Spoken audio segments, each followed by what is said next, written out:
All right, we're here this morning live on Facebook and YouTube. It is Monday morning, June 8th. It is June 8th. It is a cool and has been a wet morning. Looks like the sky's starting to break up a little bit. But I hope you're having a good morning to start off the week.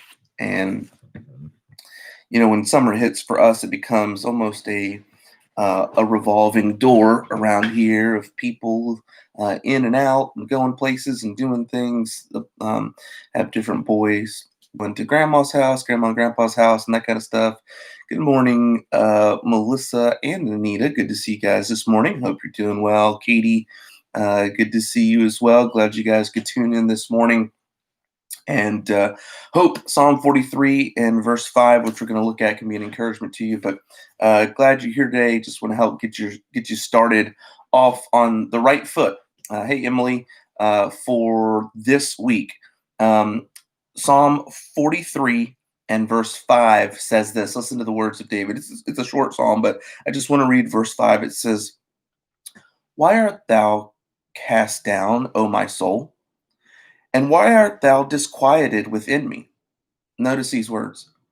Hope in God. For I shall yet praise him, who is the health of my countenance and my God.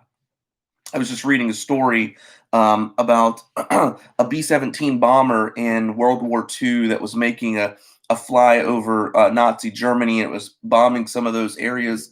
And during that mission, that B-17 was hit multiple times. Some of them even in the fuel tank, and it was actually just a miracle that B-17 made it through that mission without exploding or without going down. And even the guys that were running that mission were just in disbelief that they survived. When they got back down on the ground and they began to survey the damage, they realized that there were still shells even in the fuel tank, and they began to extract them and take them out, and they found no less than 11 shells in their fuel tank, and then they began to dismantle them and found out that there was no explosive component to it. As they were dismantling them and pulling them apart, in one of them they found a letter, and it was written in Czech. It said this. It said, "This is all we can do for now." Later on, it came to find out that there were some Czech underground people who were being forced to work in German munition factories, and what they were doing is as the munition was coming through and the 20 millimeter shells were coming through that they were supposed to be assembling, they would leave some of them empty. And I'm sure many times when they were working on that assembly line, they wondered if what little bit they were doing was actually going to make a difference in the war as a whole. And sure enough, it did. Sure enough, it had a huge impact in that moment. In Psalm 43 and verse 5, David is giving himself a pep talk, basically. And if you read through Psalm 43, he does it at least 3 times. He kind of gives himself this pep talk to encourage himself to hope in God. And we know this. If you're a believer, you know this. The word hope is the idea of an expectation or an anticipation of coming good, of God doing something. And for us, sometimes it can be so easy to become overwhelmed and discouraged in the storms of life, and sometimes we feel hopeless, like things aren't going to get better. But hope is what delivers us from the despair that would tell us that nothing we do really matters. Just like these Czech underground people thought, I'm doing this, but does it really matter? Does it really matter?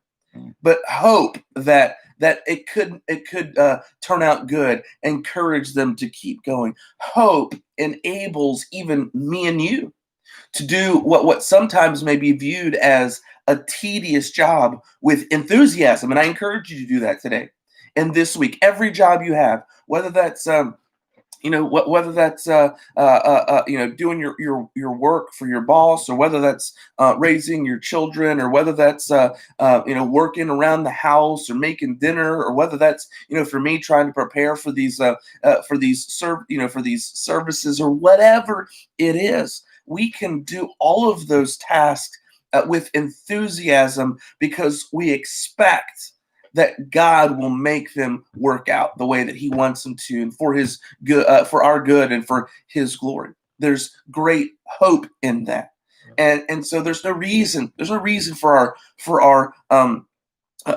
spirit, or for our soul to be cast down, or to be disquieted within me. We can hope in God, and even while things don't seem great, we can still praise Him with the health of my countenance, right here, with my face, the excitement that I show, and know that even though it may seem tedious, and it may seem in the moment like it's not doing anything of any real value, we don't have to be cast down in that, because God is working it out for our good and for His glory. And we can always have, no matter what it is, we can always have an expectant hope and anticipation that God will do something good with it.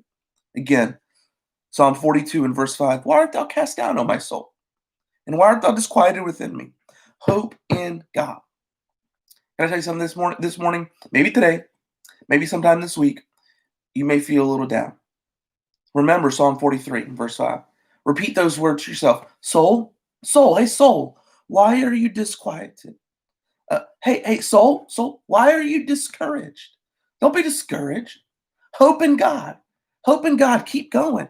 And guess what? When that hope rises from your heart and up, guess what? It's going to show in your countenance, and it's going to show in the words that you say, and maybe the songs that you sing. Again, He says, "For I shall yet praise Him, who is the health of my countenance and my God."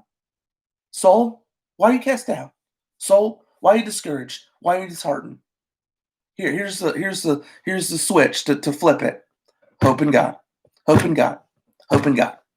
Can I encourage you that today and throughout this week to hope in God? I'm going to do it. I hope you do as well, and I hope you have a great week. We'll talk to you guys later.